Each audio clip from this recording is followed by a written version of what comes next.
Assalamualaikum warahmatullahi wabarakatuh. Kita bertemu kembali di pembelajaran IPS kelas 9 bersama saya Ibu Nurbeti Sutin SPD. Kali ini kita akan membahas tentang pusat-pusat keunggulan ekonomi. Kalian tahu tidak bahwa Indonesia itu mempunyai banyak keunggulan dalam bidang ekonomi. Keunggulan ekonomi yang dimiliki Indonesia dapat menjadi potensi dan peluang bagi kesejahteraan masyarakat Indonesia. Pengelolaan keunggulan ekonomi yang tepat dapat bermanfaat bagi kesejahteraan masyarakat. Nah, mengetahui keunggulan ekonomi yang dimiliki Indonesia, marilah kita mengikuti pembahasan berikut dengan penuh semangat. Dan jangan lupa, sebelum kita belajar, marilah kita sama-sama berdoa. Bismillahirrahmanirrahim. Pusat-pusat keunggulan ekonomi di Indonesia. Pengelolaan dari pusat keunggulan ekonomi yang ada di Indonesia bisa dikelola sendiri dan ada yang dikelola oleh perusahaan atau investor asing. Pusat keunggulan ekonomi yang pertama adalah PT Freeport Indonesia. PT Freeport Indonesia adalah sebuah perusahaan afiliasi dari Freeport McMoran dan Moran Copper dan Gold In. PT Freeport menambang, memproses dan melakukan eksplorasi terhadap biji yang mengandung tembaga, emas, dan perak.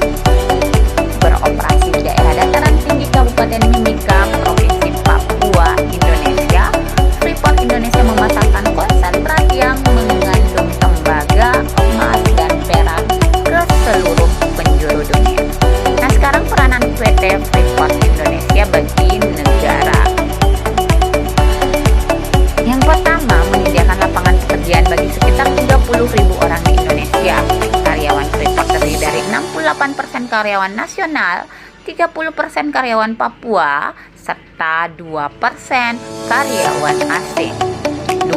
Menanam investasi lebih dari 9,7 miliar untuk membangun infrastruktur perusahaan dan sosial di Papua dengan rencana investasi-investasi yang signifikan pada masa datang.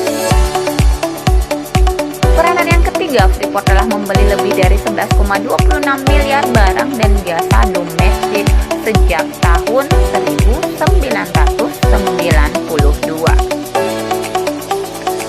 4. Dalam kurun waktu 4 tahun terakhir, Freeport telah memberikan kontribusi lebih dari 37,46 miliar dan dijadwalkan untuk berkontribusi lebih banyak lagi terhadap pemerintah Indonesia, sehingga lebih dari 6,5 miliar dalam waktu 4 tahun mendatang dalam bentuk pajak, dividen, dan pembayaran royalti.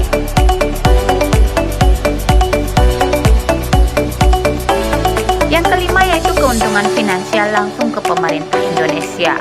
Dalam kurun waktu 4 tahun terakhir adalah 59%, sisanya ke perusahaan induk 41%. Hal ini melebihi jumlah yang dibayarkan Freeport apabila beroperasi di negara lain. Nah, keunggulan ekonomi, keunggulan kedua yaitu perusahaan tambang minyak negara atau PTMN. Minyak bumi tidak bisa dipisahkan dari perjuangan bangsa ini. Setelah bangsa Indonesia memproklamasikan kemerdekaan, juga sebuah komponen bangsa dalam mempertahankan kemerdekaan dan mewujudkan kedaulatan atas tanah air beserta seluruh kekayaan alamnya. Penguasaan atas bumi, air, dan seluruh kekayaan alam yang terkandung di dalamnya untuk sebesar-besarnya kemakmuran rakyat. Jauh sebelum Perang Dunia Kedua, perusahaan minyak asing telah membangun kilang minyak di beberapa tempat di Indonesia, antara lain Wonokromo, Pangkalan Bandan, Cepu, Balikpapan, Pelaju, dan Sungai Gerong. Kilang minyak adalah pabrik atau fasilitas industri yang mengolah minyak mentah menjadi produk petroleum yang bisa langsung digunakan maupun produk-produk lain yang menjadi bahan baku bagi industri petrokimia. Bagaimana proses dalam kegiatan kilang minyak? Nah, minyak mentah yang baru dipompakan keluar dari tanah dan belum diproses umumnya tidak begitu bermanfaat. Agar bisa dimanfaatkan secara optimal, minyak mentah tersebut harus diproses dahulu dalam kilang minyak. Minyak mentah merupakan campuran yang amat kompleks dan tersusun dari senyawa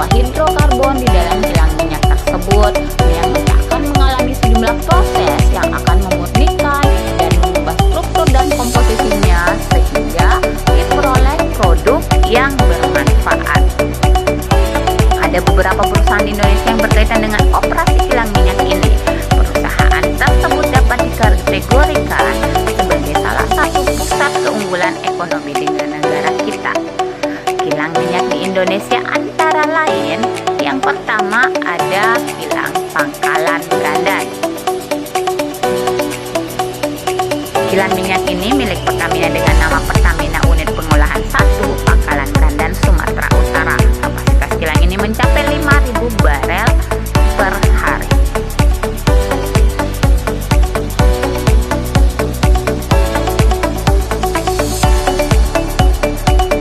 Yang kedua ada kilang Dumai. Kapasitas kilang Dumai mencapai 127.000 barel per hari. Berbagai produk BBN dan non-NBBM telah dihasilkan dari kilang Putih 7 Dumai, Sungai Pangkin, dan telah didistribusikan ke berbagai pelosok tanah air dan mancanegara. Yang ketiga ada kilang Cilacap. Kilang Cilacap memiliki kapasitas produksi terbesar yakni 348.000 barel per hari dan terlengkap fasilitasnya. Kilang ini bernilai strategis karena memasok 34% kebutuhan BBM nasional.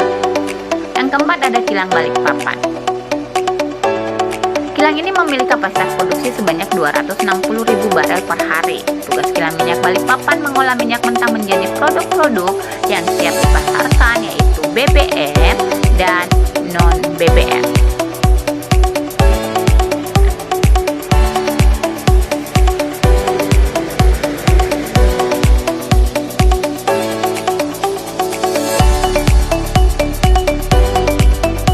Yang kelima ada kilang Kasim.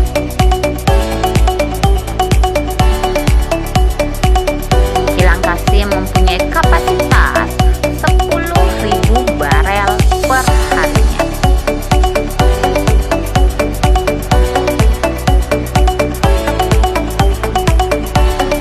Berikut ada kilang Balongan. Kilang Balongan memproduksi 120.000 barel per hari. Kilang ini memproduksi premium, Pertamax, Pertamax Plus, solar, Pertamina Dex, kerosin atau minyak tanah, LPG dan propilen.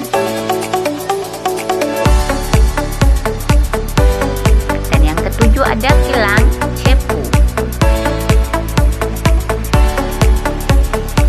Kilang Cepu memproduksi 220.000 barel per hari. Kilang minyak Cepu ditopang 6 lapangan minyak, yaitu Kuenangan, Mundolo, Ledok, Semanggi, Tapen, dan Tembakrejo.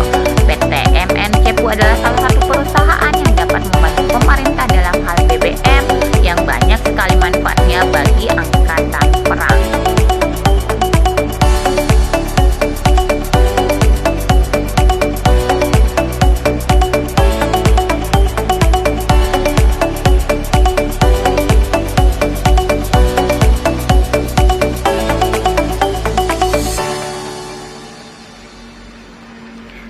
Nah, pusat keunggulan ekonomi yang ketiga adalah batik Indonesia. Batik merupakan salah satu hasil ekonomi kreatif yang dikembangkan sejak dulu di beberapa daerah di Indonesia. Beberapa daerah di Indonesia menghasilkan batik berdasarkan ciri khas masing-masing daerah. Batik yang terkenal di Indonesia berasal dari Surakarta, Yogyakarta, dan Pekalongan. Corak batik dari masing-masing daerah tidaklah sama, tergantung dari kebudayaan daerah tersebut.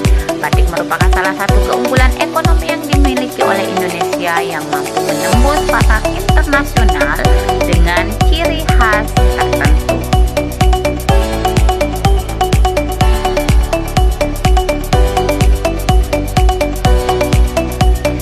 UNESCO telah menetapkan batik sebagai warisan kemanusiaan untuk budaya lisan dan non-bendawi sejak tanggal 2 Oktober tahun 2009. Dilihat dari tekniknya, batik dibagi menjadi 3. Yang pertama, batik tulis merupakan kain yang dihias dengan tekstur dan corak batik yang menggunakan tangan. Satu kain batik dapat dihasilkan dengan waktu kurang lebih 2-3 bulan. Batik cap adalah kain yang dihias dengan tekstur dan corak batik yang dibentuk dengan cap, biasanya terbuat dari tembaga. Butuh waktu 2-3 hari untuk pembuatan batik ini. Yang ketiga ada batik lukis, adalah proses pembuatan batik dengan cara melukis pada kain putih pewarnaan pada batik tulis, biasanya menggunakan serat-serat alami. Untuk membantu mengamankan motif batik, Departemen Perindustrian mendokumentasikan 2.388 motif batik batik dan tenun tradisional agar tidak dicuri oleh negara lain. Bagaimana solusi lain dari pemerintah agar mendongkrak batik secara ekonomi? Nah, pemerintah mulai mewajibkan para pegawai pemerintah untuk mengenakan batik pada hari tertentu. Para siswa di berbagai sekolah juga sudah banyak yang diwajibkan untuk memakai batik dan sebagainya. Kebijakan ini tentunya akan menguntungkan para pengrajin dan pusat ekonomi kreatif batik lebih banyak memproduksi batik mereka. Nah, sekian dulu. Sampai jumpa di pembelajaran berikutnya. Selamat belajar. Wabillahi